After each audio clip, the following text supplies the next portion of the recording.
I repeat it every morning looking into the mirror. My body is my own. I have to be clear because in a society where capital translates to more than goods or requires the selling of my labor, it's easy to forget. My body is my own. It hardly feels like it when I've been repeatedly stripped of my Vietnamese heritage, my female identity, and unsexed. It's forcefully homogenized to fit the needs of the so-called supply and demand marketplace. Everything you need should be available. A variety of whims and choices. As long as I'm a good consumer, I am a good citizen, and I must be a good citizen. I must buy to exercise my interests. I must buy to be relevant. But what happens when I no longer wish to buy? When my happiness is not and never was fulfilled by overflowing cardboard boxes with goods intended to suit the needs I've been told that I need. When I come to the obvious realization that my purchases are irrelevant, that my tan skin excludes the possibility of me ever becoming the ideal consumer, while it instead simultaneously categorizes my brown body exclusively as a commodified labor force. The world around me becomes a game of opportunity, cost, and competition of those equally subjugated. Those who should be allies become enemies. It is the bloody battlefield of neoliberalism reining me in with the illusion that it gives me power. It imposes my identity as it sees fit, and these are the lies. The illusion must go no further. The deconstruction of power is essential to establishing who I am, where I'm from, and where I will, not can go. It is not the ability to proclaim victoire at the end of the struggle, but recognizing that these bastardized notions of power and success as indicators of liberation and equality are tools of oppression used to historically disenfranchise my existence. I refuse to participate. I refuse to be co-opted. I refuse to believe in the mystifications of history which justify the continuous objectification of my body as symptomatic of neutral occurrences. I demand those who encounter me to fear me. I'm a Zapatista, and enough is enough. Ah! The starting point of theoretical reflection is opposition, Holloway and 2. In the beginning is the scream.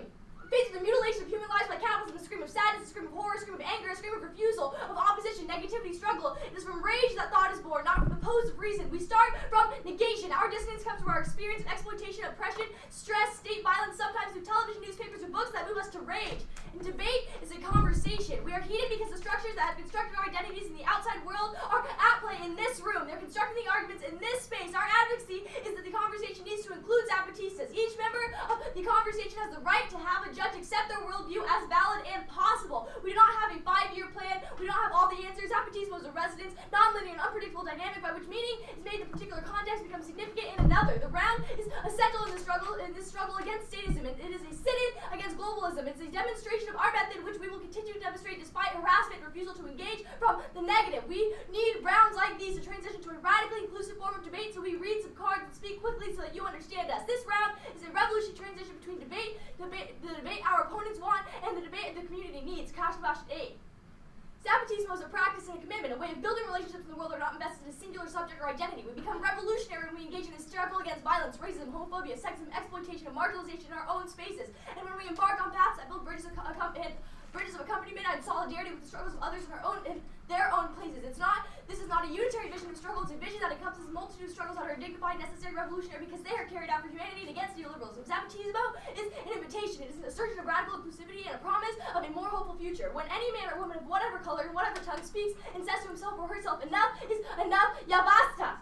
Everything that we do here, say here, and hear here matters. Maybe the catalyst for some unique discoveries, somewhere, but without injecting space, without possibility, we'll never know. We imagine a world where from isn't taken for granted, or form isn't taken for granted, a space in which competing ideas have equal opportunity. The political imagination of radical thinkers has been subjugated in the debate space. Form is standardized, so all opposition seems radical. This means one type of education for everyone all the time, but education has never been simply a means to achieve a new social order. It has been rather a part of the very practice of prefiguration, creating a freer, more critical minds, and more open, cooperative, non-oppressive relationships within society. Hayworth Brothers. Sorry. A greater understanding of the role of education within anarchist theory can help clarify the means, aims, and ideas of the wider anarchist movement and tradition in the context of settler states like Canada and the United States. Coming to terms with the enduring reality of coloniality and finding ways to radically unsettle in solidarity with the indigenous struggles for autonomy should be a principal pillar of any radical social justice struggle. There's no retreat to an other, pure, uncontaminated, authentic, holistically grounded, that can save us from the systems of violence, domination, exploitation that structure people's lives, or structure people's lived realities. As a transnationalized pedagogy for understanding struggle, notions of hope, inclusivity, imagination, dignity, communication, democracy, and a radical sense of possibility, as well as an equally radical critique of power, these elements are present in Zapatismo. Communicative actions directed towards civil society, the emphasis upon a powerful rejection of neoliberalism, the affirmation of human dignity, peace, autonomy, and interconnectedness, and the desire for dialogue coupled with the valorizations of communicative symbolic action rather than violent insurrection cannot be divorced from the northern context within which Zapatismo's radical pedagogy and radical imagination has resonated. And there's many movements, one momentum. Our method is one of mandar obediciendo, order and obey, check and balance. Any decision made by the group must be informed by the whole group. How we orient ourselves towards capitalism and transition before its inevitable collapse will determine what type of society exists in the aftermath. We do not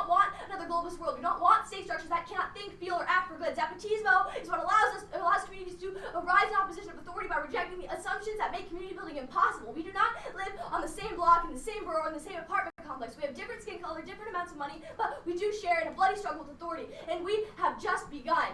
On the one hand, Read the whole thing. The Zapatistas demonstrate. the Zapatistas demonstrate this. On the one hand, they are organized as an army with all that it means in terms of vertical lines of command. On the other hand, the army subjects control the village councils, where discussion and consensus are the guiding principles. College debate is a community in which some attempt to use that word as a definite and fixed thing. They make claims that this is a community capable of including only so much. It's a community whose former leaders told its future citizens a secret set of laws that must be followed always. In light of this realization, so Comandante Ben Hameen and I advocate for a redefinition of power through an ethic of Zapatismo Urbano. This is not just a debate round. This is real life. The ballot should be used as endorsement of who best reorients structures of power in the debate space. We access the role of the ballot because we engage in counter-hegemonic discourses that create fissures in the capitalist apex of scholarship that is the debate space. We are the best performance of what debate is supposed to be. What you all think debate is already a place where people only exchange their arguments before a receptive actor. Well, it's not, but it can be. King Villanova, 98. When Zapatistas speak of community, they're talking about the real thing. They never use the word in a They never use the word in a demagogic manner. The privilege of defining what community means should not be left to those living in loneliness, since it is important, or more important for the future of any other category, economic, social, sociological, or historical. A community group forms as a result of need or danger affecting all its members in a global way. Such a community defines itself in the common goal which guides collaboration between its members, whereby they aim at a collective resolution of the situation which caused them to unite. Each finds his or her own need reflected in the need of the other. Each recognizes the objective as a goal to be achieved for and by the all, or not at all. Each respects the other's work as part of a whole and answers to the rest for his or her work. This is the idea captured precisely by the Zapatistas. Two central slogans: everything for everyone, nothing for ourselves, and command and obey.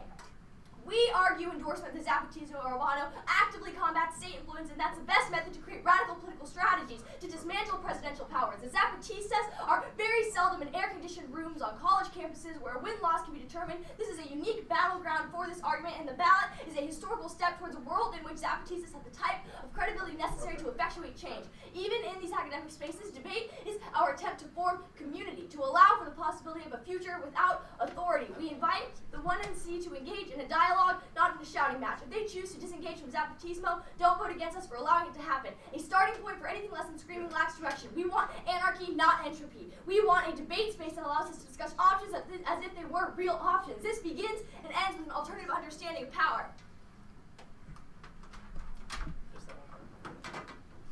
The hegemony of capitalism over pedagogy must be our starting point. Capillary 95. That we are not responsible for the decisions of a president tends to mislead us into thinking that we have no responsibility for our own judgment, and thus into underrating the responsibility we do have within our own sphere of action. Many engage in a form of mental deputy politics. That what would I do if I were the president? We seem to regard the megaspheres of action as the only effective ones. Any question of what I would do if I were myself tends to peter out in comparative insignificance of having virtually no possibilities. We share the responsibility for this war and its violence in the way that we let them grow inside us. We shape our feelings according to the structures and the values in the wars on in the wars on violence. Okay, what's that? I'll give you the card right now. Yeah. Is it just the Kepler card? I'm sorry. Is it? Yeah, it's Kepler 95. You want? Okay. Okay. Who can participate in your resistance? Anybody. Anybody. Like what kinds of people? Anybody. The animals participate in your resistance? Sure. How? However they saw fit to emancipate themselves from capitalism. Well, your 1AC seems to focus a lot on expanding human freedom and human dignity. Yeah, what do those things? Our, What do those our, concepts mean? our advocacy is in favor of what happens in the debate space. If you can find an animal that's not a human animal participating in the college debate space, find them for us and we'll have that conversation. So they can't participate in this then. It's a No, they can participate, but our question is what we're talking about is what we're doing right here, right now. It's not a theoretical question of could so-and-so participate then. It's a question of what we are doing and who's participating. Animals on their own terms can participate in Zapatismo. It's a question of what our terms are and what our terms so are. what is it? What is a Zapatista? The Zapatista is anyone who has taken a firm statement against authority, someone who wants to live in what you would consider an anarchistic state. Okay. Or an anarchistic state of being, not a state. A state of being. So what is the difference between a state of being and like a political state? A state of being is not. Would you advocate that a political state should change in any way? Yes. In what way? The political state that exists where? Like the Like political state in this round, yes, should change. The political state is not okay. So how do we win any external types of arguments against What does that your mean? What do affirmative. you mean by external types of arguments? Okay, so like suppose we say capitalism is good. Do we win the debate if we win that part of the debate? Well, I mean, we make a role of valid argument talking about how the team should win the round is the one that best reorients power structures and additionally is able to do so in a counter-hegemonic framework. It's so also- we would argue Wait, so no, because the 1AC is an entire reason. pro-hegemonic framework cannot win the debate, only counter-hegemonic Well, we're frameworks? saying this is a debate that could happen, but just because you read that doesn't mean that you win. This is like the type of debate like we have to have. It's about the Okay, capitalism in this so room. if we do win that capitalism is good, It's for about, example, you have to win that capitalism is good in this room, that your associations with history and a capitalistic logic are better for the debate space, not just for like the American economy. Okay, then how is your advocacy better for the debate space? Because it's neutral, it operates in a world where we actually include all worldviews and possibilities, not just those that are assigned by capitalism to the better end of the spectrum, or the lower end of the spectrum. Okay, what about capitalism is not neutral?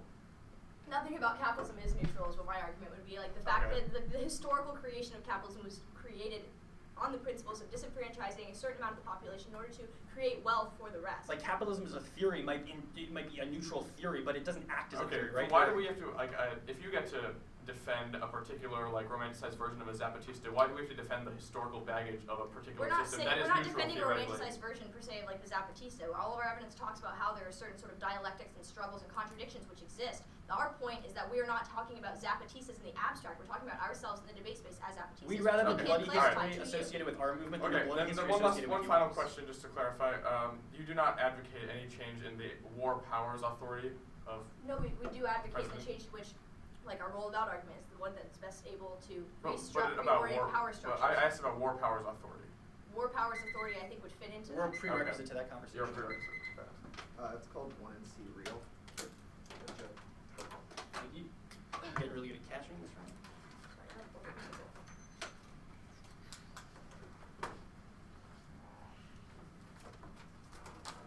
Did you want this? Yeah, that'd be good. Thank you. Oh, and I'd also like to flash over back Oh yeah. when you're done.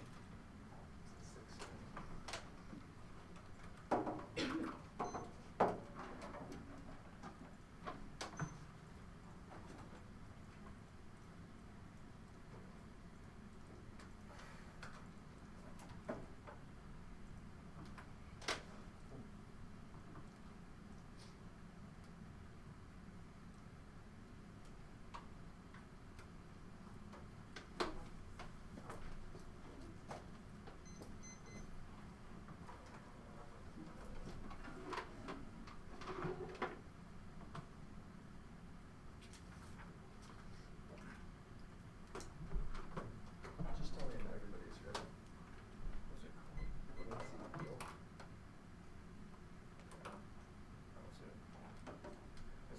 Well, make sure they got the real one. I believe. Yeah. Is that it? That's what I believe. Did y'all get it from here? That's okay. I can't find it. What else? Alright, everyone good? Yep. Alright.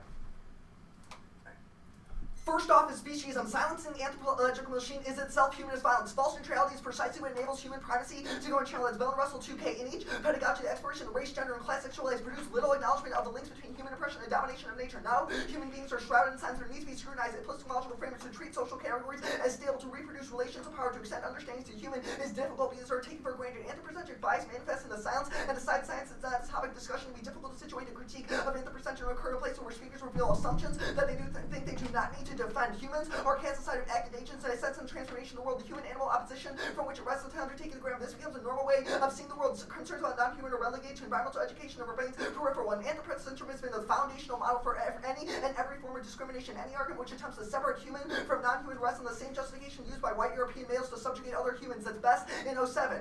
Animals may have been the key shaping force of human thought, moral life, and history. Oppression of human no human deep roots and the oppression of human over animal. Human domination of animals emerged 10,000 years ago. The first hierarchical domination laid the ground for patriarchy, slavery, warfare, genocide, other systems of power, violence, and power. These connections exist not only in the realm of ideology, but also system technology. Human subjugation animals of the first hierarchy paves the way for systems of domination. Exploitation animals were while for atrocities people commit against each other. Humans began to exploit food for food, clothing, and transportation. As they control humans, bred them for traits and control them. Such castrating as males for making them docile to conquer, enslave, and claim animals as property. Humans developed cages, collars, and branding irons. The sexual subjugation of women was modeled after domestication of animals. Men began to control women's reproductive capacity to enforce repressive sexual norms to rape them and force them breeding, and animal slaves were managed like livestock, wrapping chains around the bodies, shipping them to the cramped quarters with no regard for suffering, branding their skin as iron, mark them as property. All these horrors were developed and perfected centuries ago, early through human exploitation. Species provided the conceptual paradigms of the same brutality for civilization built on exploitation. Animals more degraded, human victims are easier to kill. Just as humans subdued animals with their intelligence, humans, we Europeans believe the white race are pride superior for bringing the lower races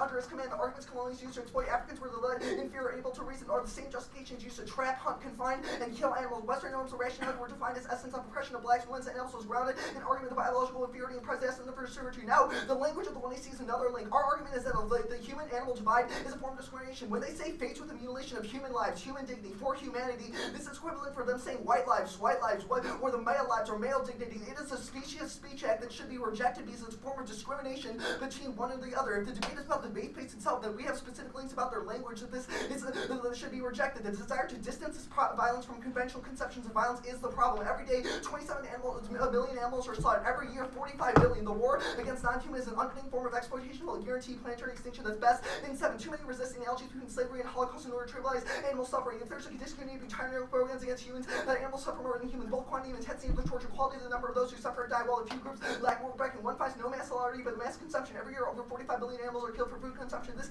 is 8 times the present human population. 27 million dollars in 19,000 per minute. Billions or more dying in science, entertainment, spot, or fashion. But any more species Earth will be in your 6th grade extinction. One caused by human events, the last occurring with the demise of 9% of the planet. Better matter for help our planet more livable, and new awareness is essential for survival of our planet. And the affirmative operates on the unquestioned goodness of the human subject, the unquestioned embrace of human dignity or human freedom. But what does human freedom cause? The moral guidance to use anything else as long as it's under the will of the human. However, the affirmative never questions whether humans are ontologically good. Alternative is a rejection of the goodness of humans in favor of a thought experiment for the extinction of humanity that's coaching in order and 8. The only way when a human race survives is to colonize the other planets by compelling imagination new world. Humans long time left old habits created hope for new ones. Conflict, colonization, place faith in savor of humanity. This last crucial moment of reflection upon manner in which human action continues to profoundly destructive colonization will merely introduce a problem into new habit. Destruction of one planet is enough way to nightly endorse the future destruction of others. There are moments of destruction, moments suffering which may be redeemed and ever made. The only appropriate in the world is to give our claim to biological story, sacrifice our life. The argument for global science and thought experiment takes serious idea by throwing question ideology, more distant human action by imagining alternative to the existing state of affairs. Observe may be seen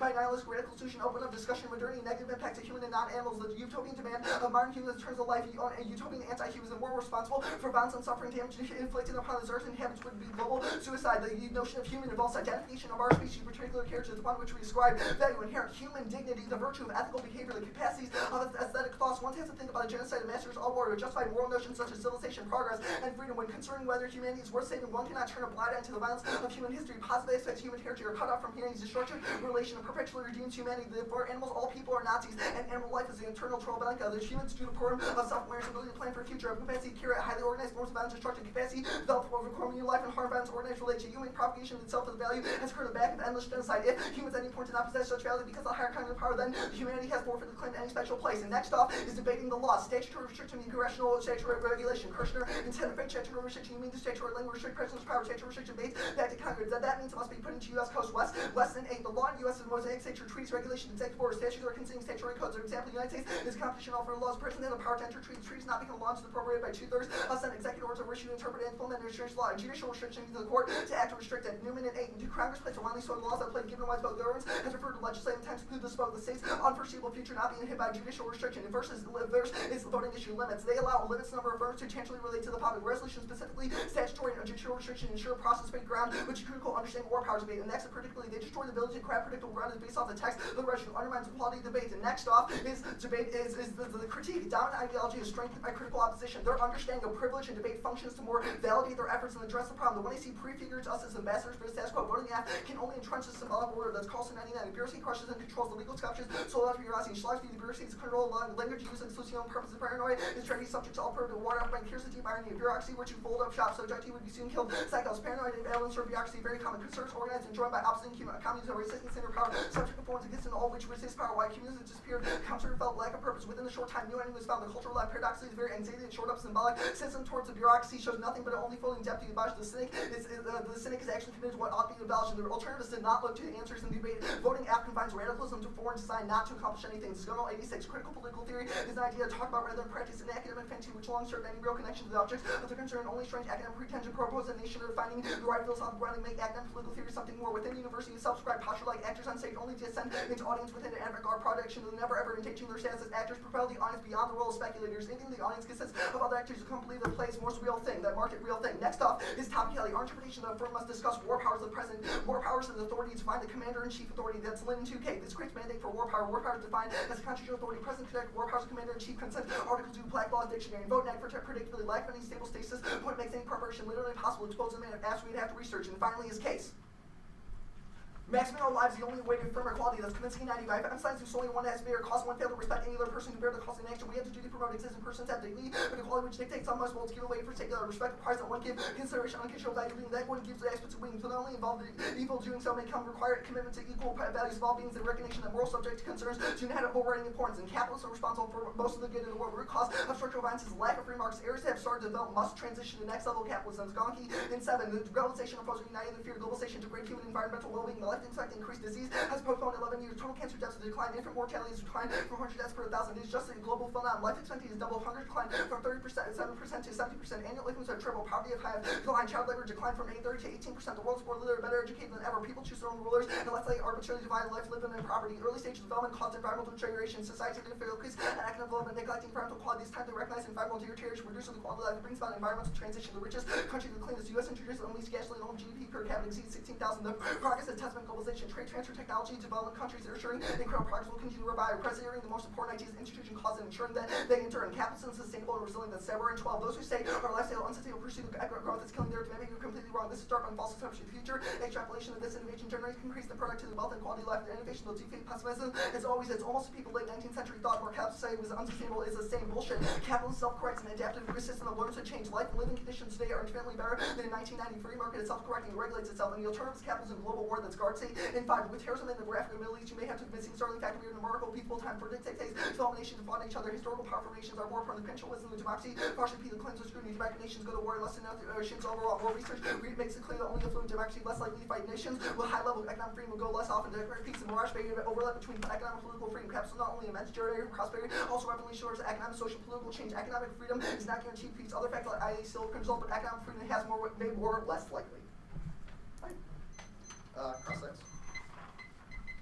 Alright, so on the case study, you make an argument about how capitalism is like the root cause, or the root cause is the lack of free markets, that's why things are bad now, is that correct? Kind of. Like, we say Well, that then- the lack sorry, of capitalism is the reason for a lot of inequality. And then on the in world. speciesism flow, you talk about how the root cause is the way in which humans have treated animals.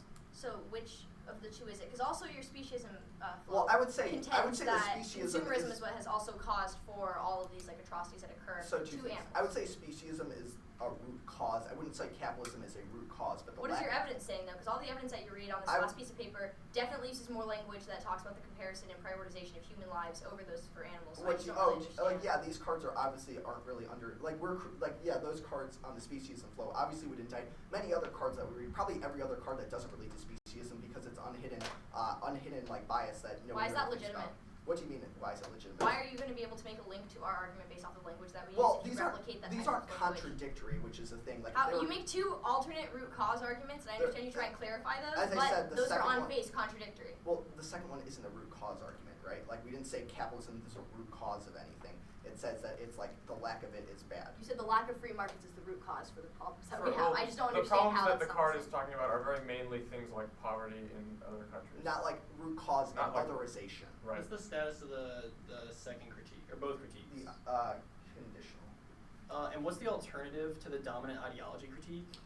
It's to stop trying to use politics as a way to oppose. Like, stop trying to use this forum as a way to oppose power structures because Okay. your opposition of those power structures is Right. also So defeat the so power basically, structures. when I read a narrative talk about the ways in which debate, talk about the ways in which consumerism have negatively affected my lives, how these things are very prominent, I should just swallow that, internalize it, and keep going. That's what the alternative is telling me I'm to do. saying it's a bad political strategy because, as you can see, of what's happening. All right. Who now are you to that- tell me that's a bad political strategy? Well, then, I I'm guess just is my telling question. you that, like, for example, in the debate community itself, the fact that there's been all these opposition has only solidified, like, a bunch of people that are really right-wing and made them Right. stronger in My their own question sense. more How can you prove that they're stronger? Like, Well, what people in the I debate? wouldn't say stronger. I would say they're more ideologically opposed to you than ever before. Okay. And that's worse. I think. It's a bad political strategy. We're All not right. saying that Okay, what okay. you do So is like... I guess maybe reframing the question: who are you to tell me that that is worse when I'm talking about the way in which it's impacting me as a female minority debater in the community? Well, Like you're telling I'll me it's ask you better this. for me to have to swallow and internalize these different types of oppression that I'm supposed to replicate, and that's me doing what I'm doing now. Like I don't understand why you're in a position to be able to tell me which is worse for me. I just one clarification. Do you guys claim to, or guys and girls, claim to spill over to any other thing outside the rounds, or anything else that comes out of this, or no? We prioritize this debate What happens space. in this debate? Well, we would argue that like your political stance itself like hurts the cause for many other people because. But it any means that- political stance is what hurts things, right? Well, the oppositional political stance of the 1AC, it would make it a lot worse for a bunch of other people than then have to go against the people that are more ideological because of your stance, and that hurts a lot more people. Yeah, run some credit. Yeah, I need to save this.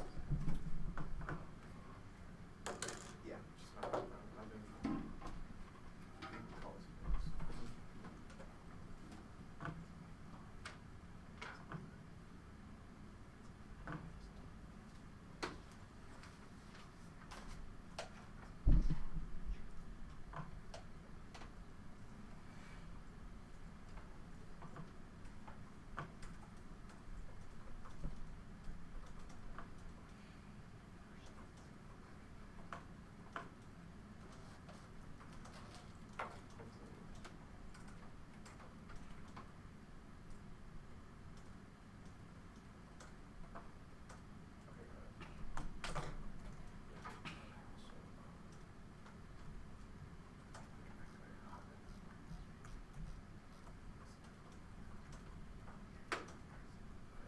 You flash it to me.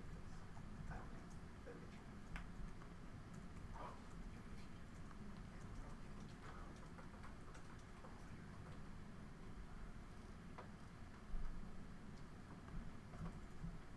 Is that good? I have a minute 45 to use. A minute 15, I'm sorry. Yeah, cool. The new one is Hellfire now. It's the most updated one. We'll find it.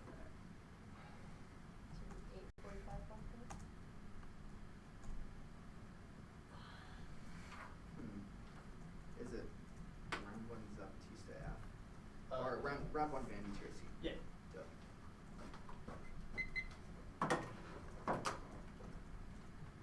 I'll flash that too if we just.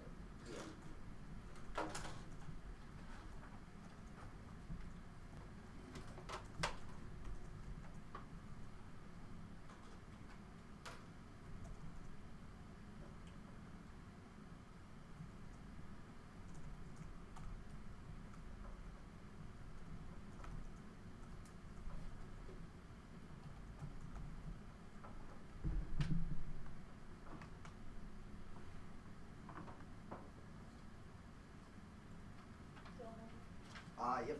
Could I get that flash?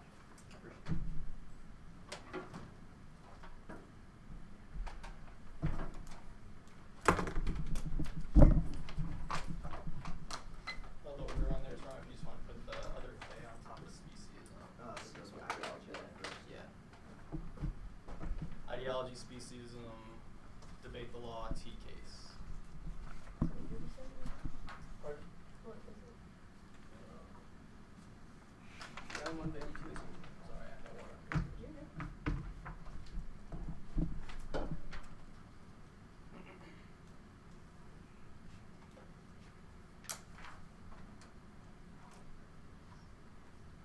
It's a law of T case. I'm sorry. It's the law of the T Yes. case. Law of the TV case. Yeah. Alright, cool, thank you.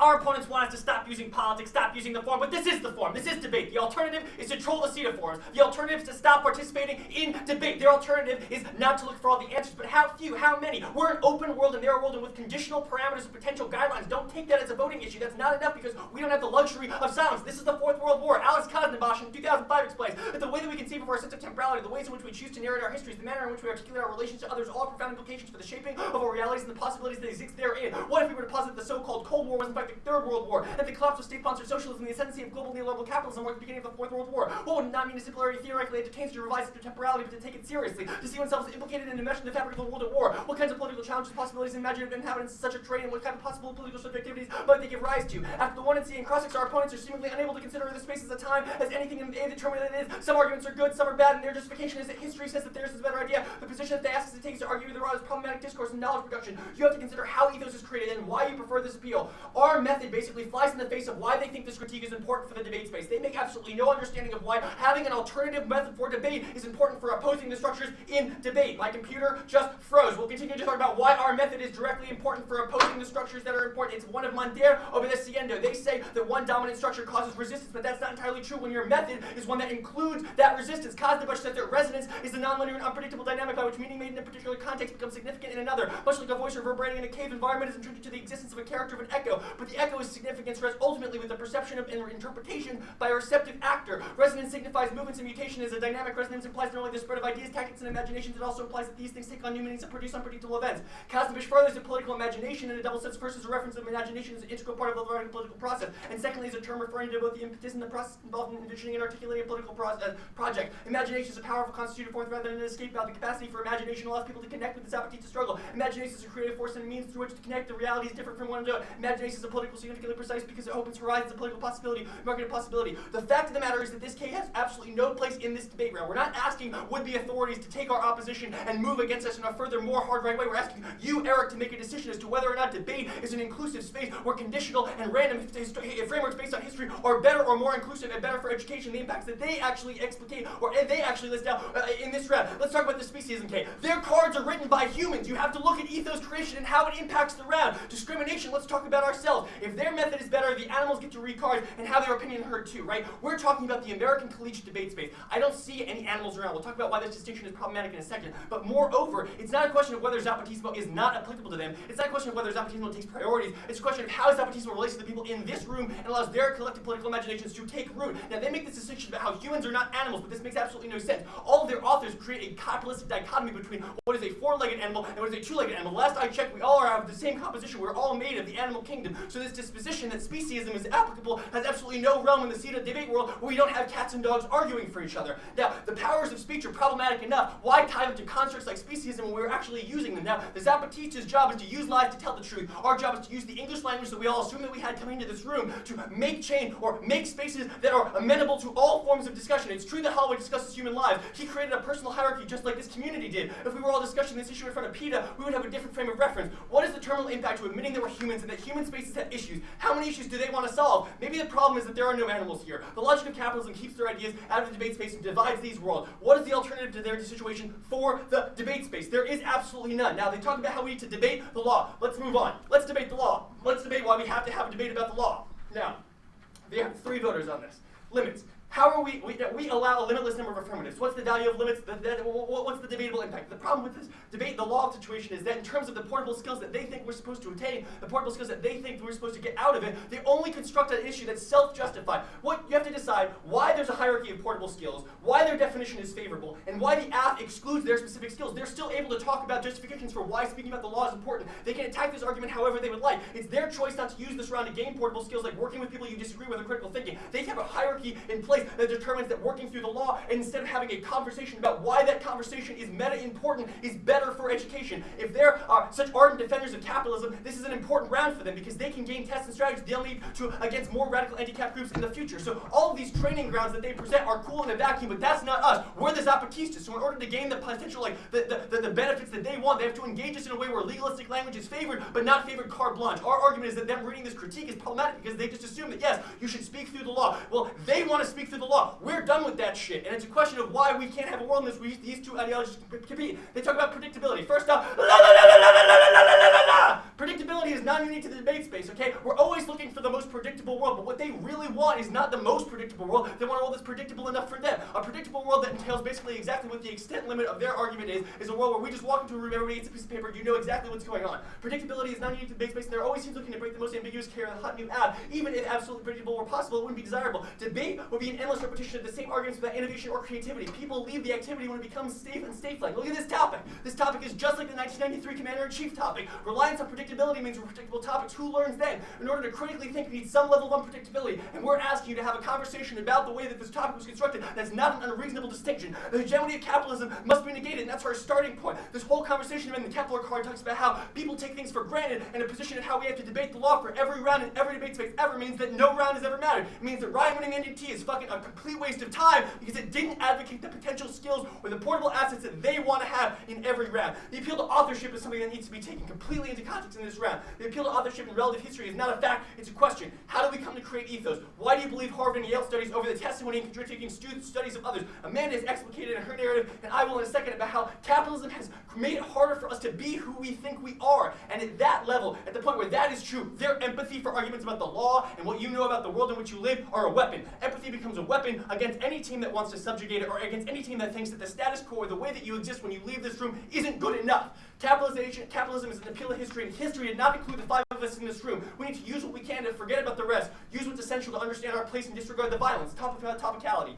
We are a conversation of the knowledge production that generates those discussions. That's not what's not topical in a world where any topical affirmative would necessarily engender a specific type of politics. In advocating a planned action, we see an authority, the imagination of the government. We have to assume certain outcomes. We can't pursue a plan with limitless potential. Okay, the problem with topicality isn't that they just want us to read a topical plan. It's that they want us to read a topical plan that reaches certain assumed conclusions. They don't want us to read a topical plan that says, okay, this topical plan leads to the downfall of the U.S. government. They say any topical plan must have a topical conclusion, and that's the problem. These discourses are linked to ideologies. These discourses are not existing in a vacuum. They're not just offense or defense against certain arguments that we make. They are connected to capitalism, and they have to differentiate. They have to do what we say our role of the ballot does. They have to create a fissure between those two things. If you think that topical plan is a better form of education, even if you do in every round, they still have to win why censorship is better for this round. If your judge paradigm said read a topical plan, and we're a conversation that led you to that decision, we don't think that you as the judge need to determine that all by yourself, since that decision affects other people. We're a meta discussion of whether or not you put that down. Let's talk about the K and T. The notion of topicality is problematic because of clarity. Pollock in 98 says that clarity becomes a word writing that Eurocentric and conforms to presuppositions about language and neglects the historical, political, and specifically diverse audiences claims that assume language and affects questions of voice and style. Market style. Moving on to case real quick.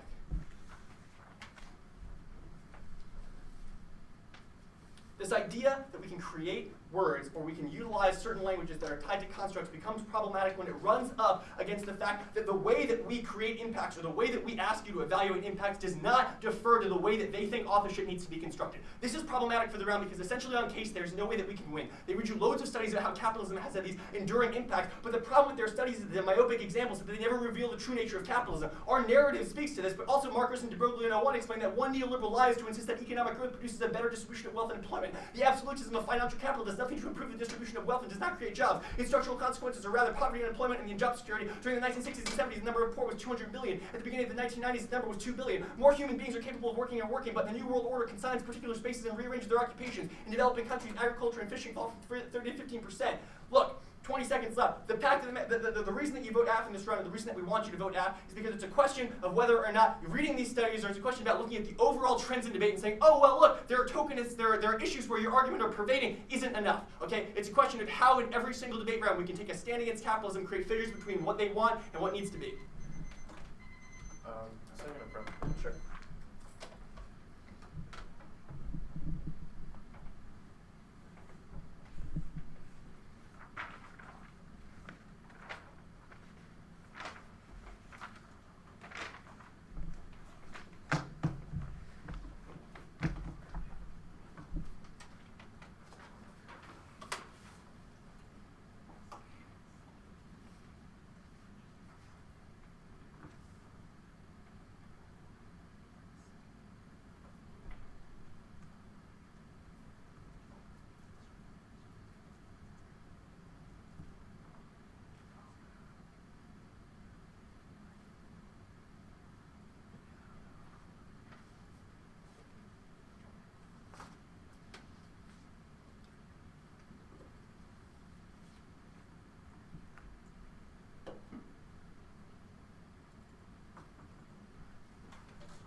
Alright, stop right, please.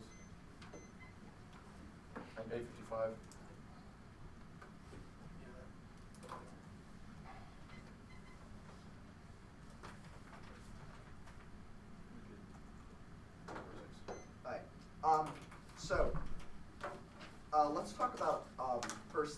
second, or let's talk about your framework for debate. Great. So it's just about the what happens in this round, right?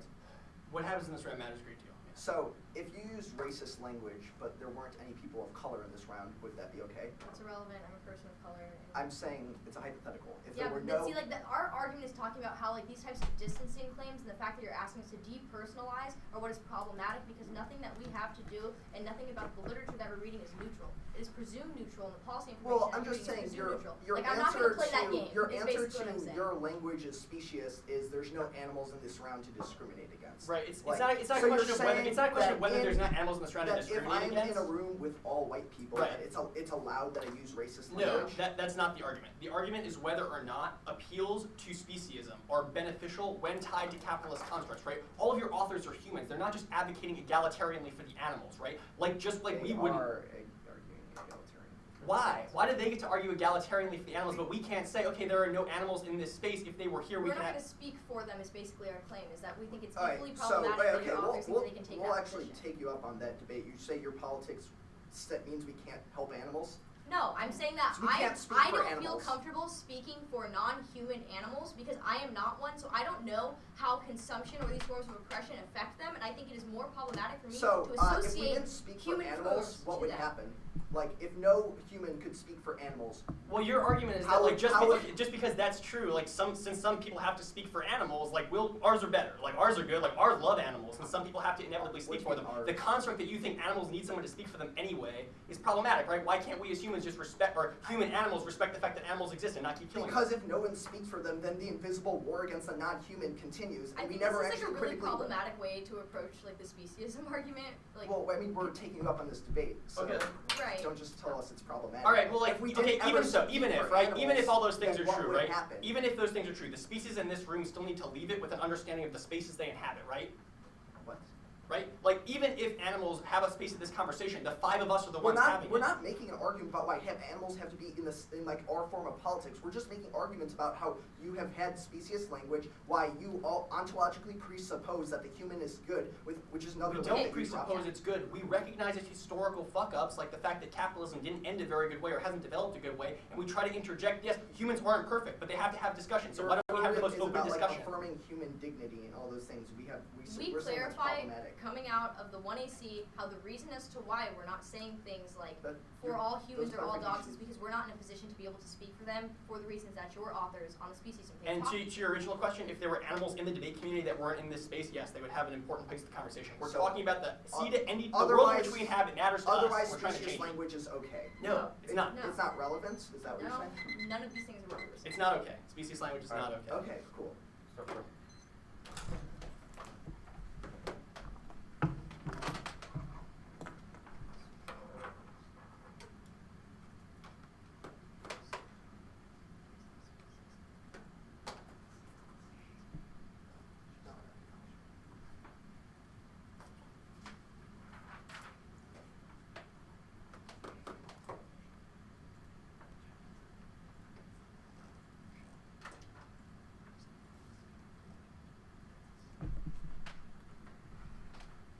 What school are you at? Tech. Oh, okay. I was actually supposed to be competing, but my partner, he was in a fraternity, and they had Halloween and shit going on last night. So guess whose stuff got stolen? No. Yes. Are you sure? Got a call at 6:30 in the morning. I'm like, yeah, I'm gonna stay back and file police reports over this. So I'm like, all right, might as well come and be useful and learn something. Wow, that's actually the. It's almost as bad as what happened with Georgia State. Apparently, Sheila had a Halloween debate party and got trashed. Okay. And so, me and Rob, we back. We was gonna ride, come up here and have a good time. And Joe called us and was like, "Hey, can y'all drive the van?" I'm like, "Why?"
2 left, I believe.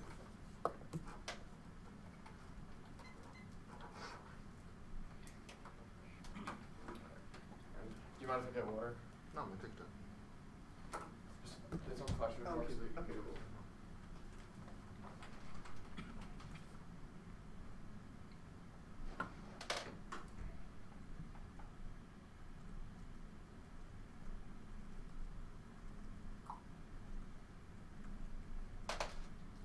Speech fluency.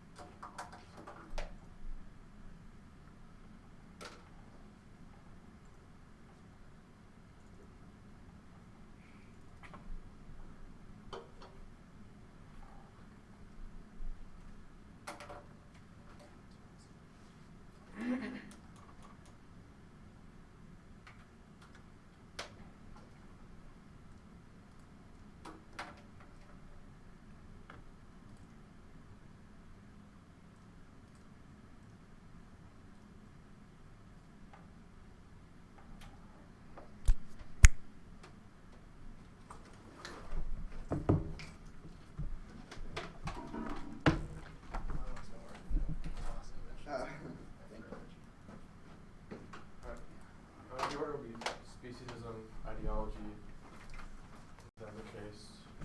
Let's do this. Yeah, that's right.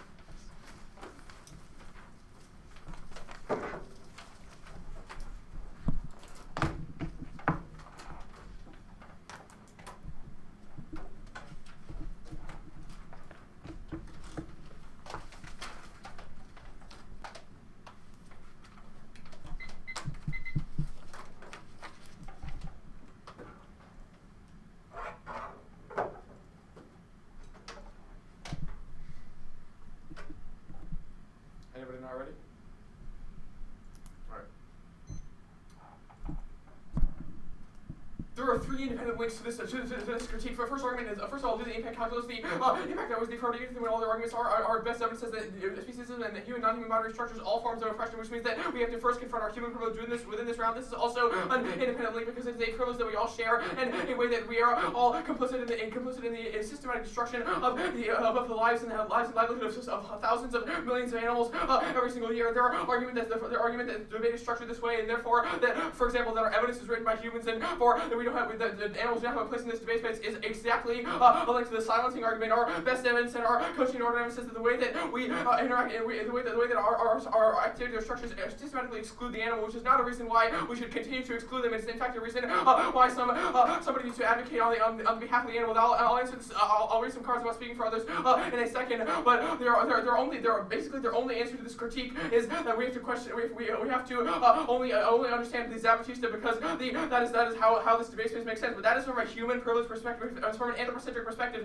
the idea of the Zapatista or becoming the Zapatista is something that only a human can do. It is a stance that only a human can take. Even if they say that it's not true, their what I see is very telling in terms of how it defines what a Zapatista is. We might not live on the same block, we might not have the same income, but these are not characteristics that animals have access. Non-human animals have access to. They do not live. They are not defined necessarily by the color of their skin, but rather by their biological makeup. They are defined more so by where they live and how they are exploited than their income level, etc. Which means that their argument of resistance necessarily excludes animals. The second argument is there ideas of human dignity and human freedom. One explains that they need to argue against capitalism. They need to scream against capitalism because it oppresses humans. That is their first card. But our argument is that this advocacy is necessarily bad because it reifies the human non-human divide, even if it is not an intention of the one I see. The fact is they have made the human non-human divide more insidious in this space. Deca 10.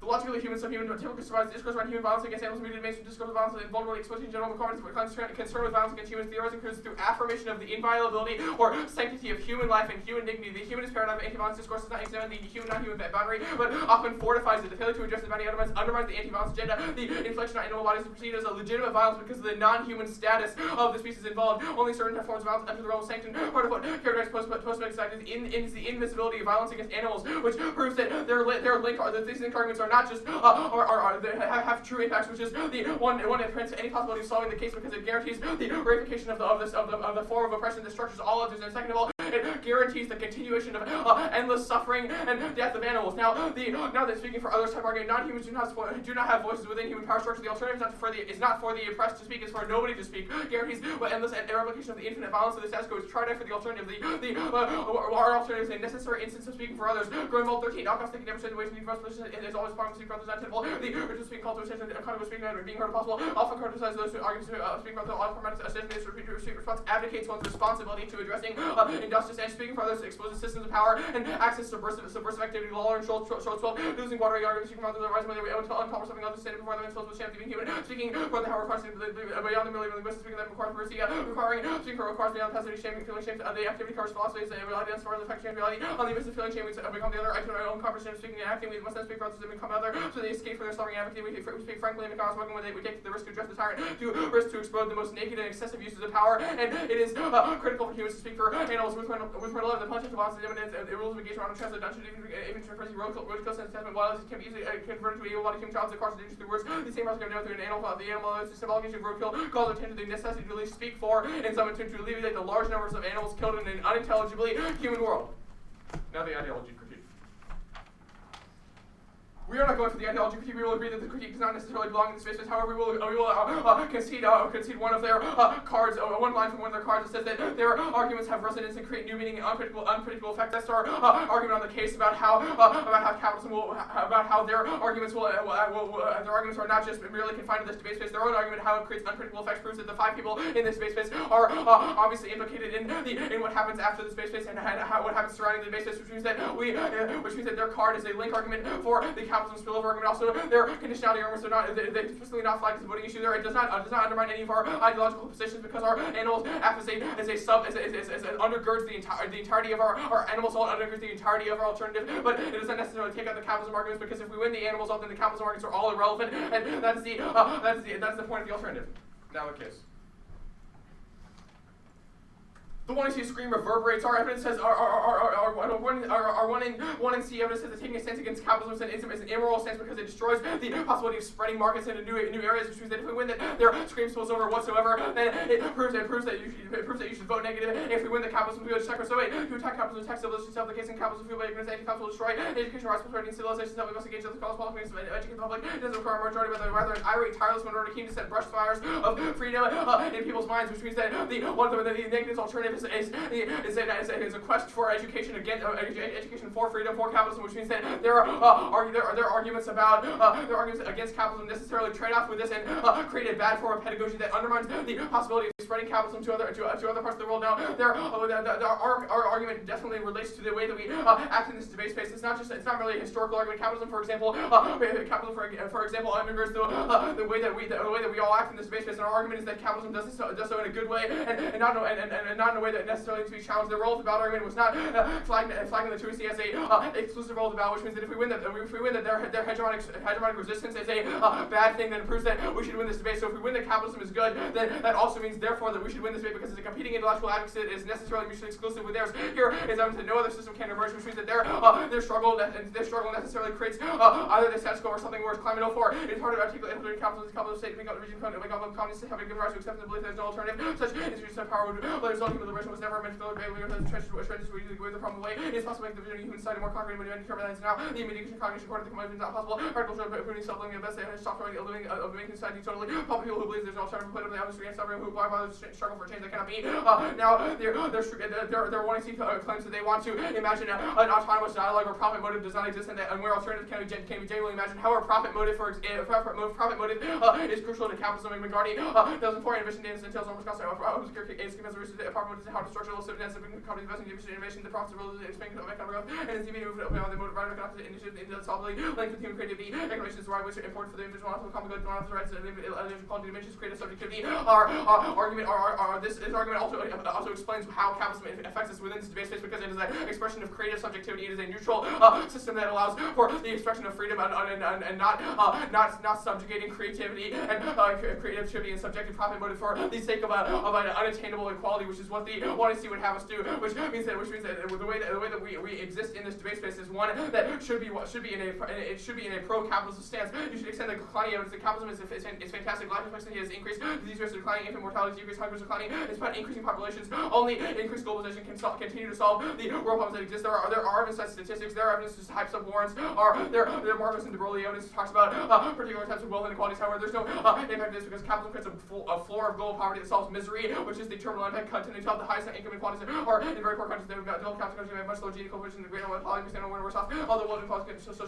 poverty is really underlying difficulty. If capitalism almost provides citizen poverty, then Texas promotes poor health and eradication of poverty that leads to instability and misery. And capitalism does solve global poverty. Paradigm 9. A landmark system of economics number of people living in poverty is more than 2% fact emerging middle class China gives the capitalism and prosperity. Poverty will interact with capitalism will have done every increase in world poverty greatest reduction ever. 97% reduction in states matter more significant investment per regional standard of living in history. Capitalism reductions will eliminate poverty are.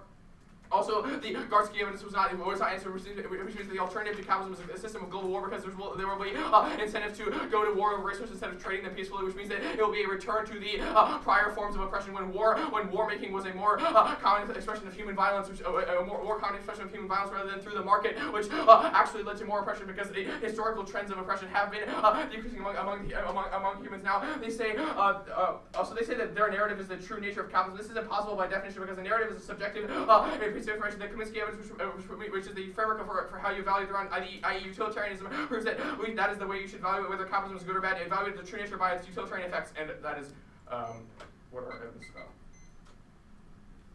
Why is there a distinction between human and non-human animals? Why is there a distinction? Yes. That non-human has, in most of history and most societies, always been marked as absolute other. Right. Who has marked them that way, and why is a preference? Humans. Right. So why is the human preference or the decision that like language is the most important parameter as to how we make this distinction the good one, right? Like your authors seem to be implicated in this system of violence where they determine that there is a difference between animals and non-animals. No, it's the opposite. Their argument is that they try to fissure the boundaries. What is the warrant for why your authors are not speciesist? They're advocating against speciesism. Is that all it takes? Absolutely. So if we advocate, well, not only advocate, their actions reflect that. What as well. action have they taken? Their pedagogy, their veganism, things like that. Okay.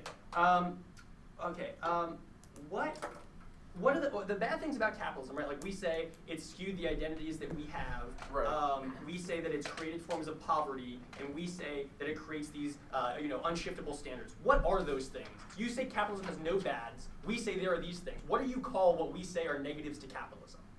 Well, what would you call those things? They are negatives to capitalism. Capitalism is just the better system of the options, of all options, and that but argument your is cards say historical that one. capitalism is both terminally sustainable and the best, and a good alternative, right? Yes, So absolutely. what happens to those concerns? Or are they just not worth it? Like, why don't they matter? I guess is my question. Okay, a couple reasons. One, I don't think, the forms of poverty type argument was answered by one of the cards I read, which says that even if there is some sort of inequality that is augmented by certain forms of capitalism, the overall poverty level, the overall amount of suffering decreases, though. It decreases but that's over overall, time. right? So if my identity is messed up, if I have to walk into this room and it's like, oh, that's a white dude wearing a white dude shirt, right? Why is that not an impact? Or what is that? And why is that? It is obvious, of course. But it's subjugated or it's second to the overall fact that America's doing okay, right? Well, like also in the back of my head, I the should be Gartsky saying evidence, for example, we can just go even bigger. The Gartsky evidence says the alternative to capitalism is endless global wars. In an age of nuclear weapons, but not that sounds for me, dangerous. right? Let's say that the debate space didn't assume a framework for everybody. Let's assume that debate space didn't assume a framework of history, right? Let's assume that reading framework in and of itself wasn't enough to validate a standpoint or an ideology. Would the debate space break out into total warfare? No.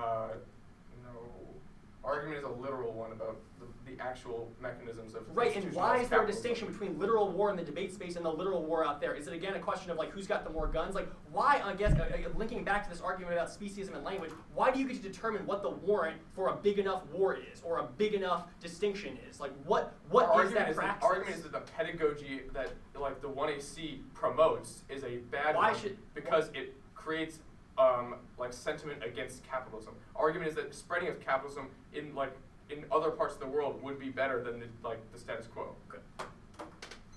Alright, it's going to be the top totality argument and the law argument right after.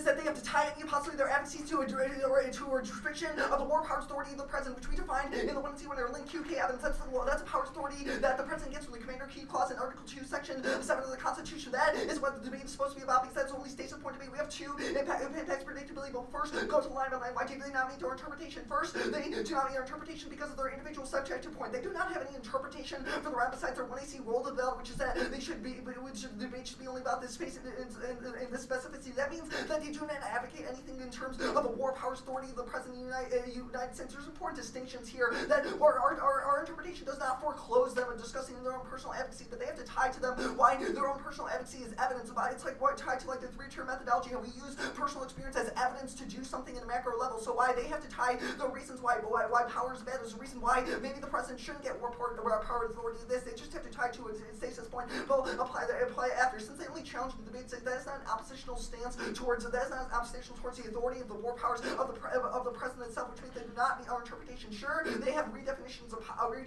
but they've been explained redefinition powers that would maybe affect the war powers of the president or how they feel about the war powers of the president. But that is something that is explicitly not advocated the 1AC, and that's why our offense people solve their offense, and I'll explain that later in the round. But also independently, we think the role of the ballot should be about intellectual advocacy. This means it answers all the arguments about why we should only talk about this debate on the other flows. Well, all our arguments on predictability and debatability, which will be low, are advocacy of this. But this solves our argument. We're not saying that you have to just cede your own agency. We're saying you, as intellectual advocates, have to advocate something, and do the effect. So if they are, for example, have all these terms why capitalism is bad, they probably have to defend why capitalism is good, because that's an intellectual advocacy on their part, which means it does not deny their individual subjectivity, but means they have to actually defend the things that they have to defend their epistemologies and ontologies behind those advocacies. They cannot just get up and say we don't like capitalism because our whole advocacy why capitalism is bad. Sure, you don't spill over to anything like that, but that's how you orient yourself. And there's a reason why they have to defend this. That's just now another of our interpretation. There's a reason they have to be policymakers. Our only interpretation is that they have to discuss the war powers authority of the president. We're not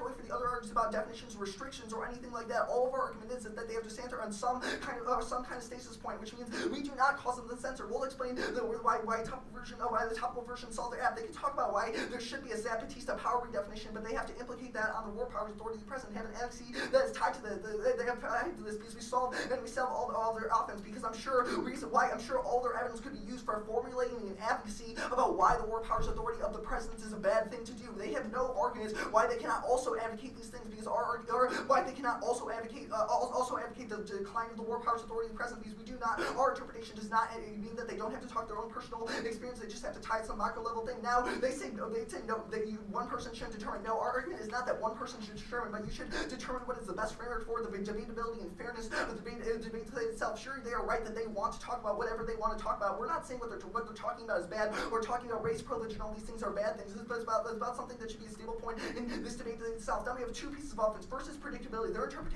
First, they have no counter interpretation for what war powers is or what interpretation of debate is, except their only interpretation of debate is that it's about our individual subject things or things that happen that round. That literally means that they ignore the resolution, which makes it impossible to predict how we go into a tournament knowing what we're going to debate when their interpretation for debate is about our individual subjectivities. Everyone has their own different subject position that cannot be reduced to macro level things. So an example, myself as a white Hispanic I do not think that should be. I don't think you should be able to find evidence that is applicable to my position itself, because my identity is my own identity, and I shouldn't be reduced to something that they have evidence about how white Hispanics should have identity and why that is bad. That's also all arguments why it's unpredictable, because every single person has their own individual identity, which is the reason we shouldn't only have to debate that, but they can still use their individual identity, their personal experiences as evidence for why a policy should happen, which is the distinction. This internally turns any possibility their offense, because in the world of unpredictability, we're never able to actually debate them in the first place, which means we're always going to go for generic strategies and never clash with the affirmative itself. They cannot just say the clash is obviously key internally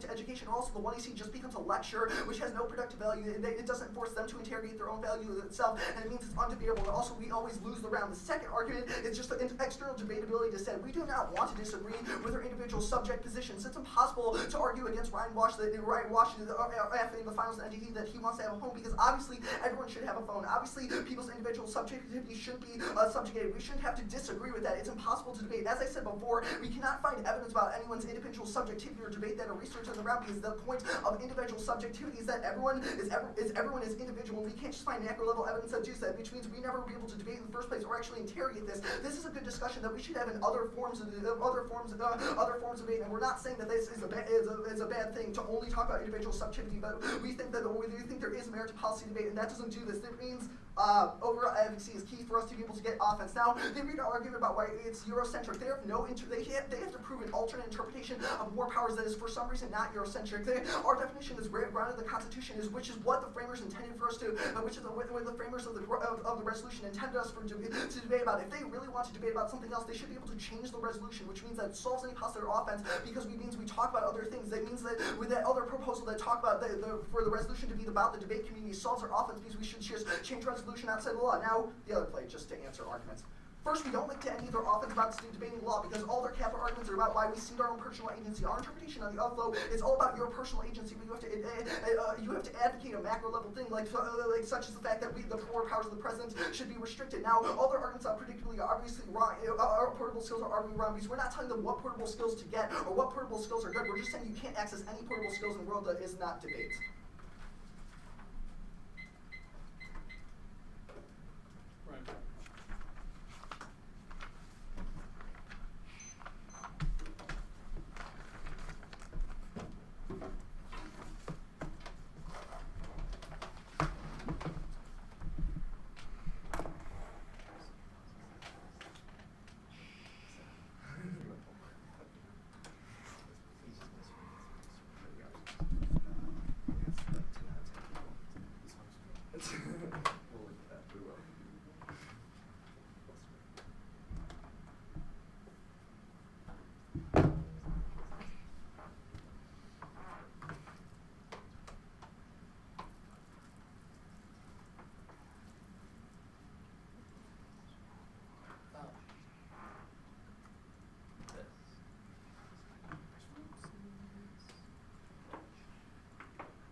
25.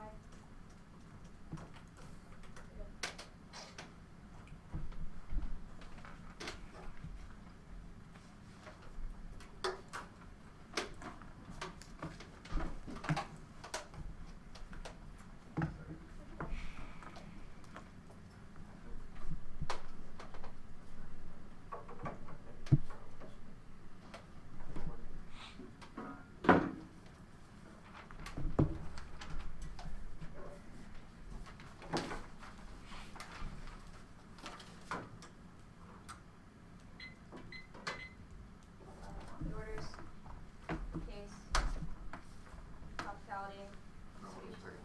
Back. Case. T. Got it. and then the speciesism, then debate against the law.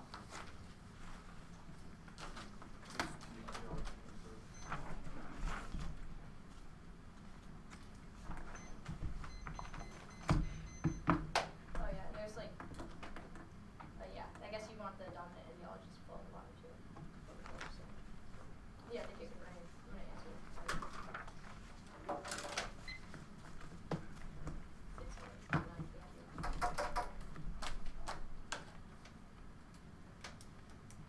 Once again, our inclusion of our personal identities are footnoted as something to simply consider testimony and that cannot be falsely verified in the debate space. This is what we're critiquing in this debate round, is because these are the constructions that we're talking about. The fact that they think that someone who works for some Canadian journal who's able to get a PhD, go to college, and then afford to be able to publish, to get published, should have more credentials to be able to talk about my life because he's read a bunch of books and written stories about it than me. This is like the fundamental issue that we have with the pedagogy that already exists within debate. This is how these sort of faulty assumptions are created. It is not a question of how they cannot falsify my experiences. That's not the point. The point is the fact that our testimonies are ultimately and always disproportionately ignored in the debate space in favor of these types of dominant ideologies which support institutions and systems such as capitalism in order to crowd out persons of color, in order to crowd out women, in order to crowd out dissent, people who dissent from the type of opinion. We say that the ballot should be used as an endorsement of who best reorient structures of power in the debate space because we're able to access this through the fact that we engage in this counter-hegemonic discourse. They are not able to engage in any form of counter-hegemonic discourse, and I mean that consistently, that they're not going to be able to access the same rule of out, which means that you should ultimately vote affirmative. The fact that you should view this round as one that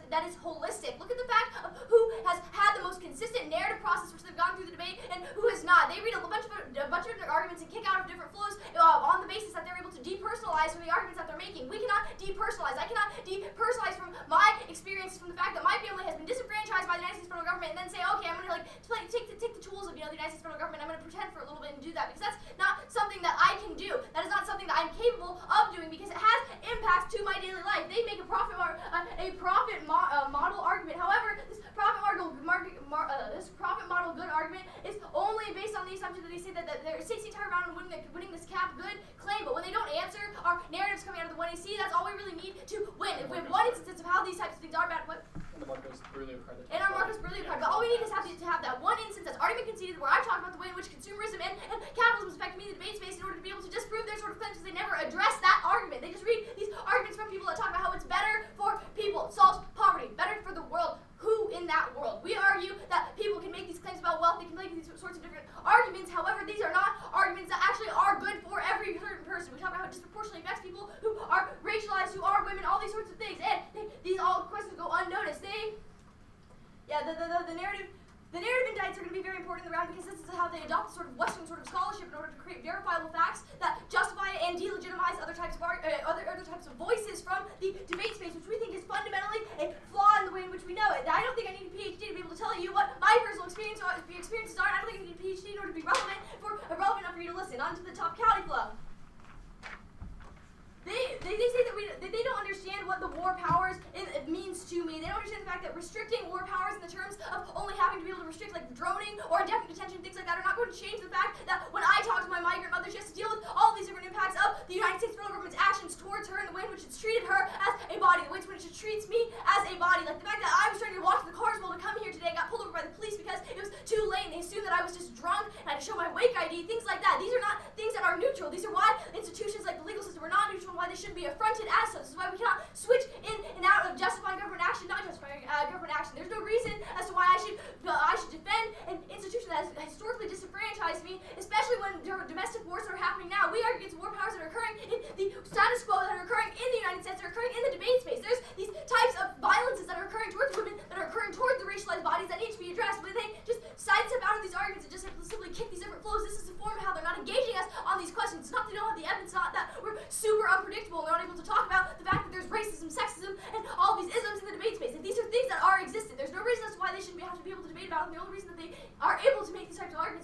dominant sort of ideology behind them justifies and validates their ability to distance from these claims because it says that's more strategic, it says that's more qualified. All of these things that are being used not neutrally, that are being used to take out particular voices in favor of others. Next, they say, next we talk about predictability, but once again, this begs the question of who, predictability for who. I think all these things that we're saying, all the arguments that we're making are quite predictable for anyone who's either debated us, which they have, or exists within the debate, the debate space. They also make a resolution claim with the framework of the resolution. However, I was never invited to the resolution, and the resolution also starts with opposition of violence because it assumes United States federal government action, we United States above, and speciesism. We want inclusion. We are not saying that animals are bad, but we think it's problematic when he says in his speech, animals need someone to speak for them. That is ultimately the anthropocentric argument that we have to argue against. The fact that we have to speak for others. It's the same reason as to why Bush was able to legitimize going to other countries to defend women, to liberate these victimized populations. We said that that type of discourse is probably much worse than our fact of forefronting ourselves as human animals in the 1AC. We are not. They put such a value on human speech as the capitalistic reinterpretation of why that value on human speech is important. They put the value on human speech over that of, like, say, with the animal sort of production of speech would be as a reason as to why you should prioritize it. However, my narrative is a form of non-human speech. The fact that I scream is a form of non-human speech. Animals can interpret that. I don't know how they interpret it because I'm not going to speak for them in that sense, but animals make noises when they are confronted with these different things. They don't do anything performatively to address these types of concerns. All they do is read evidence that talks about the fact that animals are dying right now, don't discuss why, make arguments about consumers and whatnot, contradict those later when they say capitalism is good. All of these are reasons as to why we're talking about how depersonalization in the debate space is bad, because it allows for people to separate and codify these different norms. The scream that we have is not intrinsic to non-human animals. Animals can scream. We don't know why, we don't know how, but we know it's reaction. The fact that they can take a universal form of politics and slap that qualified Canadian Journal article, that's what is problematic. That they think someone who is a human is going to be able to ultimately speak for animals best. The debate against the law flow, they talk about portable skills. There's no reason as to why people like portable skills are exclusive to debate. I'm a decision maker. Didn't need debate to teach for that. Okay. We have 4:32, I think.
All right. It will be the species critique. There you go. Oh, sorry.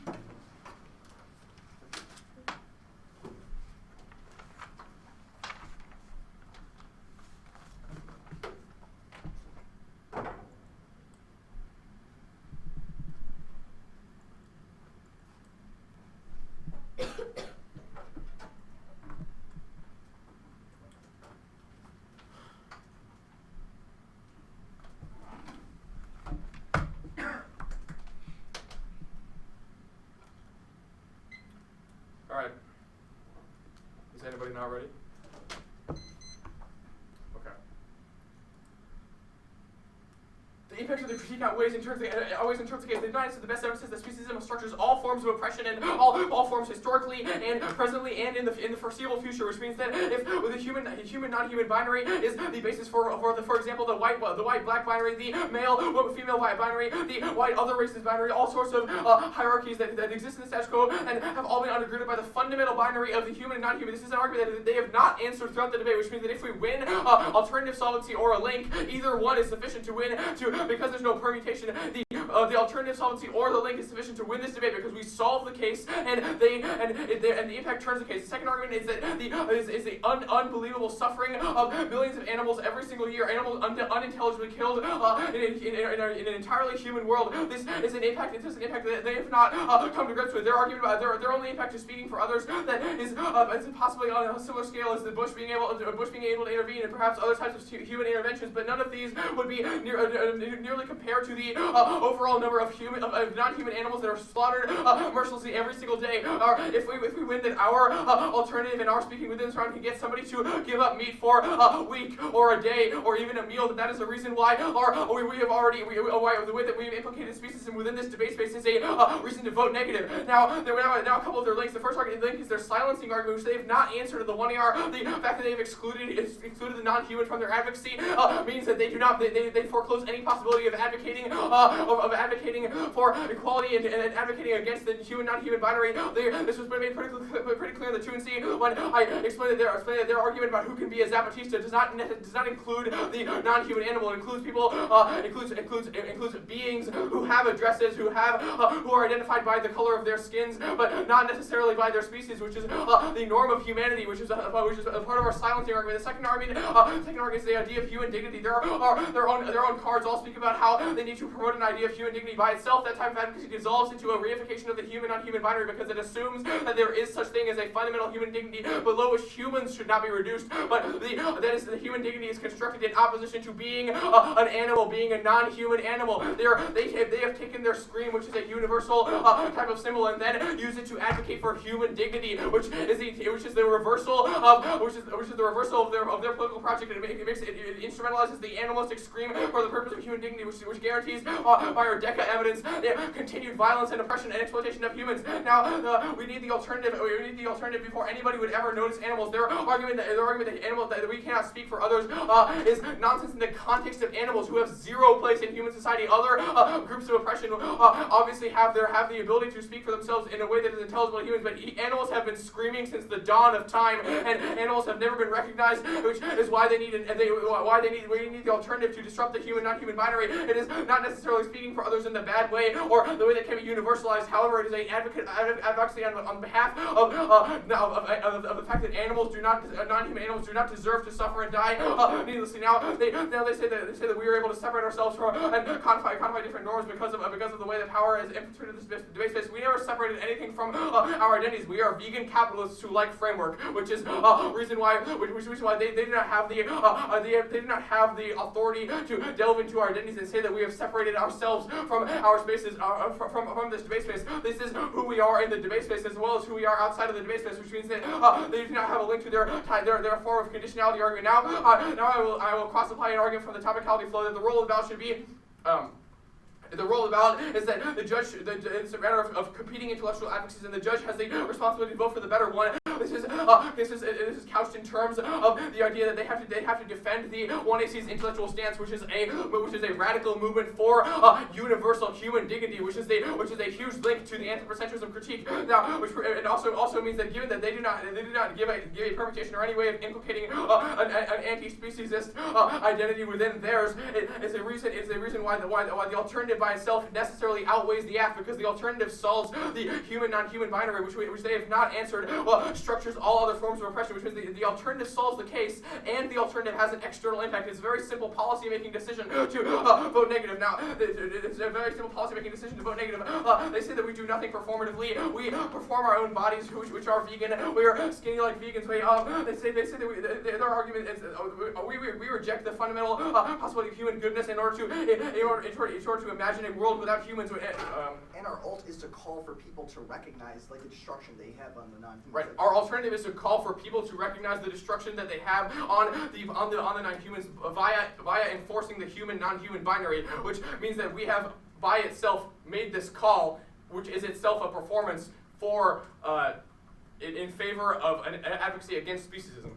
Also, just the links about like how they say human dignity, it's equivalent to being like white dignity, or it's like it reinforces. Right. The binary. Human dignity as a concept is the same type of discursive move that was made historically. For example, when voting rights were extended to certain, like for example, white women, because that was a matter of white dignity, but it was not necessarily a matter of all forms of human dignity. Just in the way that type of dignity was exclusionary towards the dominant group, the idea of human dignity is also exclusionary towards the dominant group that structures the way that oppression happens and ignores the non-human animal. And discourse is obviously part of this debate. Right, discourse is obviously part of this debate space, which means that by itself is a reason they link to our critique. And if we win the impact level, that is an independent reason they should lose. What's that? 425.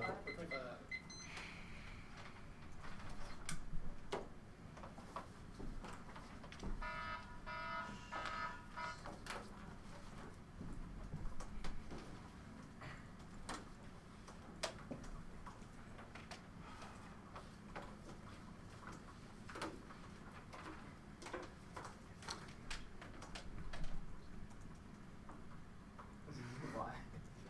No problem. Oh yeah.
play no roles. What's reality? A system, society, hypocrisy. Person's just another word for political animal. What's anarchism? A question. The state, a misguided solution. I'm white, got white skin, white sin, and a mouthful of food, usually. But I've been working for the devil, and this morning I resign. What's rejection? A necessity. Awareness? A weapon. What's power? A limit. Knowing a scream. Liberty, liberty. This is the truth. Because. Why?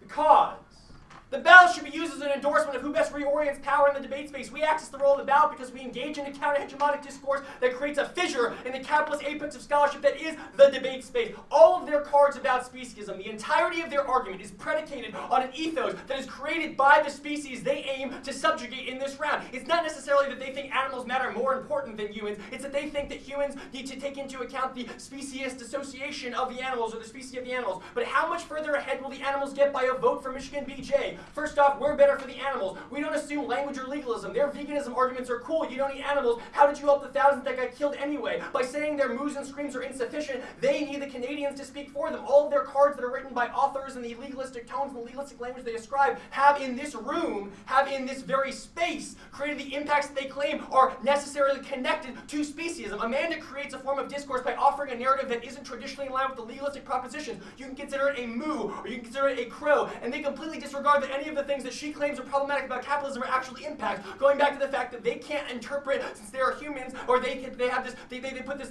privilege on language, they can't necessarily understand the claims of the animals unless they interpret them a certain way. We're better for the debate space because we scream. The slaughter of all animals drives us to scream. Saddened by the mutilation of all animals, we move to scream. The Kentucky Fried Cruelty scandal of 2007 proved to me as an individual that the state of Kentucky doesn't give a shit about animals, so it's my decision to take a stand against that by creating a radically inclusive debate space that is not predicated on both a form and a structure. They say that animals have zero place in human society because they've been cast out by the creations of language. This is the language of the capitalists. Animals haven't been screaming against capitalists. They don't need Charles Best at Texas University or the Canadians to interpret those screams because that interpretation leads to necessary conclusions, just like their decision to use legalistic language leads to necessary conclusions that we both have to work through the state and come to the conclusion that it's good. When Amanda offers a narrative it's unresponded to, why their brand of politics, as demonstrated, is better for the animals they aim to protect is a question that I have not had the answer to. When racism is generated from the speciesism that we have now, our impacts don't matter. The distinction between non-human and human animals is another predication on speech that's messed up. We are holistic speech activity. You can't take a value on one or the other. Now, one second. They say that the discourse of the 1AC matters, and look to the discourse of the 1NC. The Kaminsky card says that persons may have dignity, and the Goklani says that humans' well-being is to be prized. Our argument is that when you use language that's tied to these constructs like state and ideology, it creates a world and a situation in which certain things are led to be true, right? And so then they basically make this assumption that animals are not people. Well, we're animals, and we have the same problems that speciesism is arriving at, and we are telling you that this debate space is a point of contention between what you analyze as the concomitant impacts of speciesism in the greater world happening in this space. Yes, the global impacts of capitalism as like the 1AC are probably not going to disassemble. It's whether a question of you can sit in against capitalism. And their argument about how we need to work through the state is still present on their speciesism flow. But basically they're saying that sit-ins don't matter, that you can't fight the racism that's present at Woolworths. You have to walk down the street to City Hall where all the guns are and where all the cops are sitting, because that's the base that discourse is actually changing. Well, discourse is happening here, right? The concomitant impacts of speciesism are happening in this round. Now, they say that silence is way better. If silence was way better, again, they tie it to these constructs. They should have just stood there in the 2NR. They shouldn't have continued to advocate for people who don't necessarily have the best interest of anyone at heart. Their answer to why their authors are egalitarian is because they're their authors. Well, their veganism proves things. What does their veganism prove in terms of making assumptions that are necessarily true because they are who they are? In speciesism structures that forms all forms of oppression, we talked about that. Why the human, non-human binary exists. We all have hierarchies. We don't read a permutation. This is because the permutation is a mathematically designed term to divide and conquer. We are a permutation. Our cross-sex is proven of the fact, and our cross-sex is binding to the fact that we say animals conclude. It's not a question of whether or not we say perm, because that's the legalistic language they want to hear. It's a question of whether or not our movement is radically inclusive to the point that an animal could walk into this room and moo or create whatever kind of language or discourse it wanted to, and the Zapatistas would not at face value say, you need to learn framework first before you take a step into this round. It's not a question of whether we can solve their impacts, because they haven't done anything to solve for veganism. They haven't done anything to solve for the animal oppression in the world. It's a question of whether or not the method and the disruption of capitalist logic from the concomitant necessary conclusions that they offer up in this round is taking place. God damn this computer. Okay.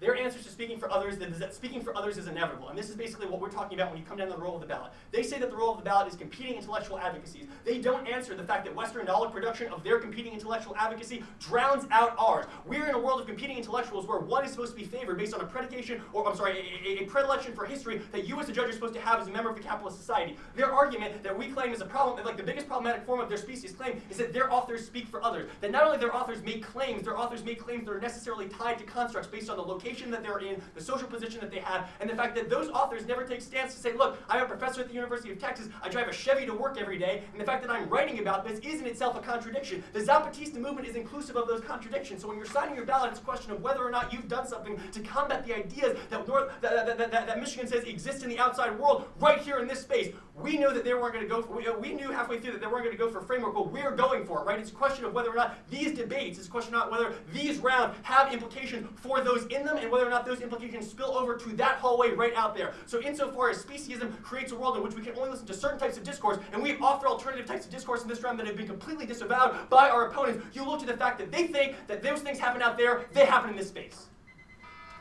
All right.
judged a college debate, with the exception of one round at Georgia State this year for some reason. Probably like maybe 4 or 5 years. So the debate for me, intellectually interesting, just from an intellectual standpoint. So I appreciate it. I'm kind of glad that my first debate kind of wasn't a straight up immigration politics diss debate. But at the end of the debate, I had to make a decision, and I vote affirmative. And there are a couple reasons why I vote affirmative.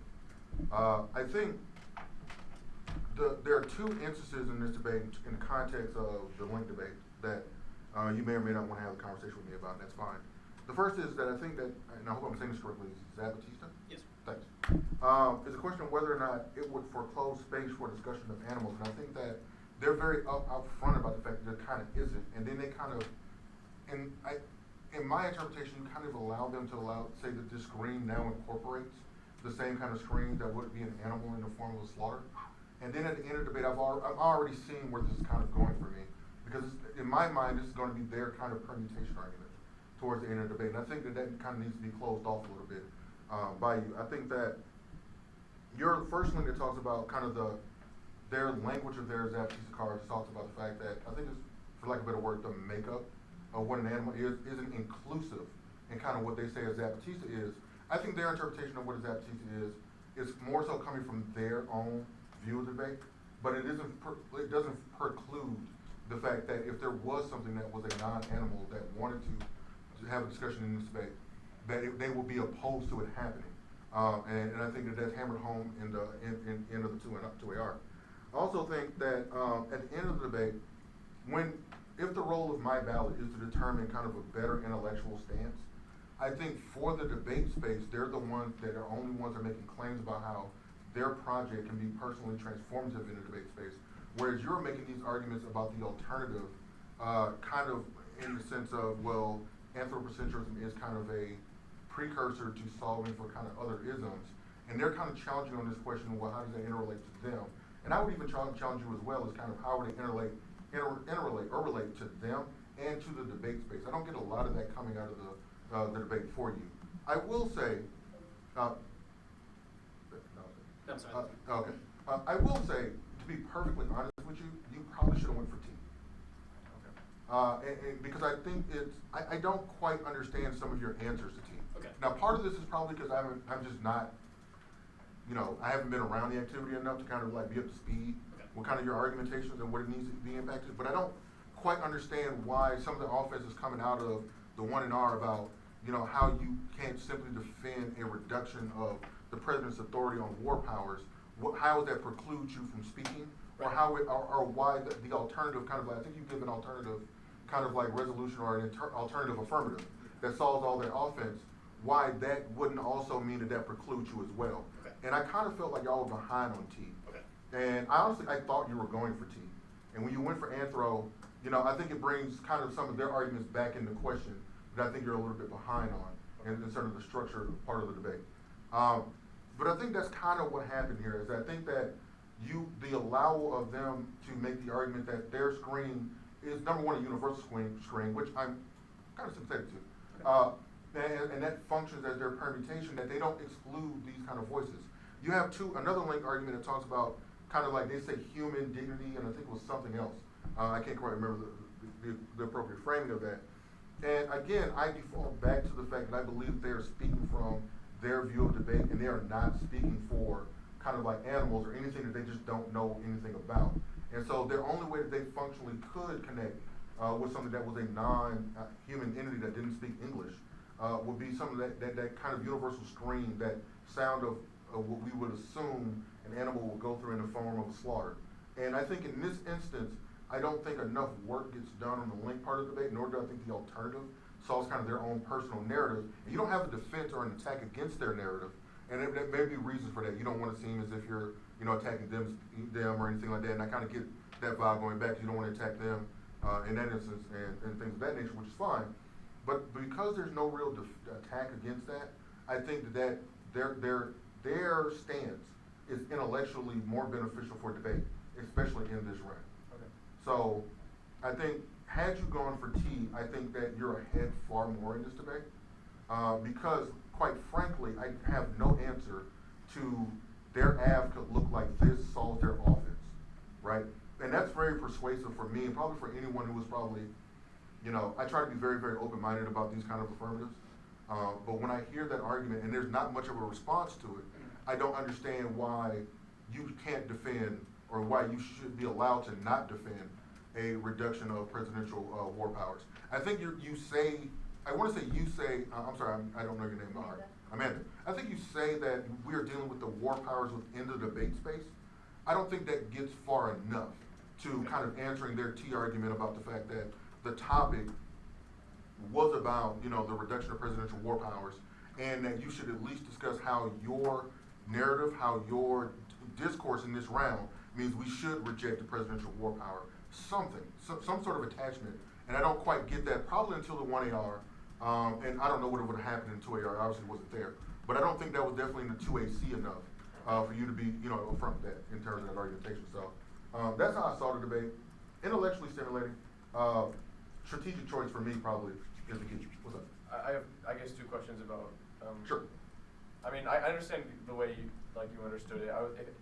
What I was trying to say though is that if debate is a question of two intellectual advocacies, then they have to sort of defend the rhetoric used by their intellectuals as well. Yeah, I remember this argument being in the block more clearly than I do in the 2NR. Okay. I think in the inner debate, you're kind of spinning the role of the ballot argument as intellectually which alternative is better for kind of maybe rejecting hegemonic discourse. And that's kind of the perception that I get from everything you're saying in the 2NR. Now, and part of it, and I will admit, part of it you don't have to say it. I understand that discourse is important. That is evident in the crossings of each one of these bases, evident in the way in which we're kind of speaking about that. I still believe that doesn't fundamentally get to their openness of their 1AC of them trying to include as much of anything that possibly wants to be a part of the debate space. I don't know what their structure of their argument, I can understand the things you're pointing out. I don't understand how the structure of their 1AC precludes that those individuals, or not individuals, those animals being spoken about, number one. And I also think, again, the lack of attack against the screen and or / permutation argument, I think is also problematic.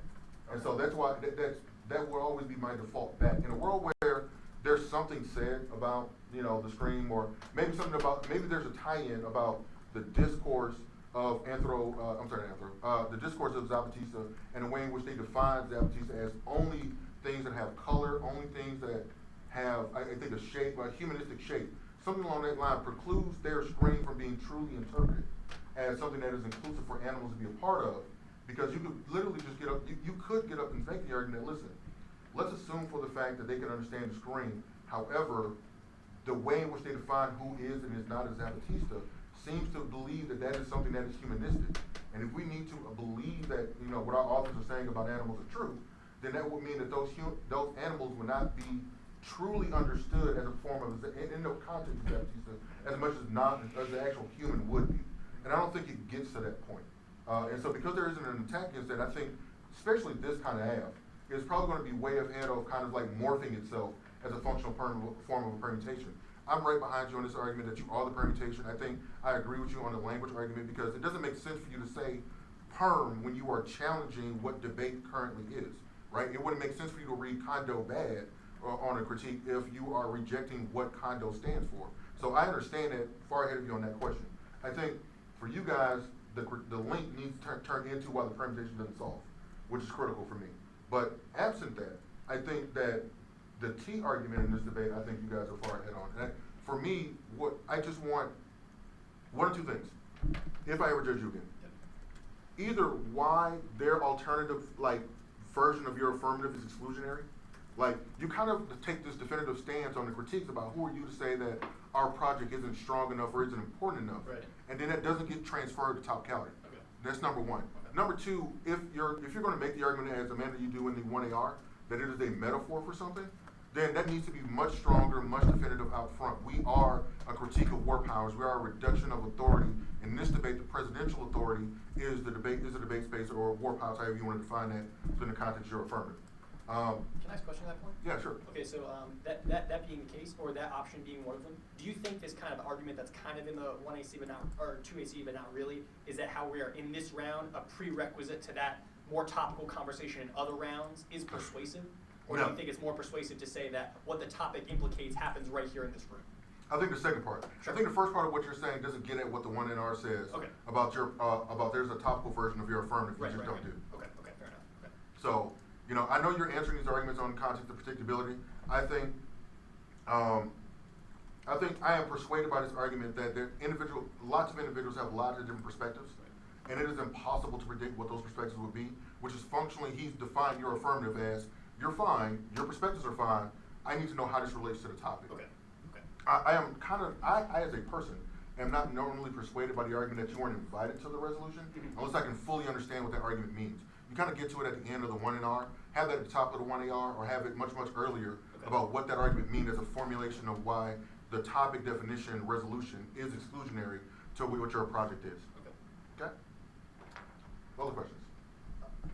I have a question. Sure. Well, I guess if we kind of recontextualize the link to speciesism as in the sense that Zapatista is kind of a very, very concrete political movement that doesn't necessarily wouldn't really include the animal unless their argument is just reductive to the point of we should oppose power. Mm-hmm. But I guess another thing is what did you think about the speaking for others debate, or how its relevance for that? I felt like the fact that they said we can't speak for others maybe gave us a source of offense, that if we won that portion of the debate, then that would be offense against them. I don't know if I saw it as offense as much as I saw it as it was a justification for why your authors do what they do. Well, if I'm just saying, well, I guess just structurally, if they're going to Okay. be speaking for others bad, and we say it's good, then if we win, it's good.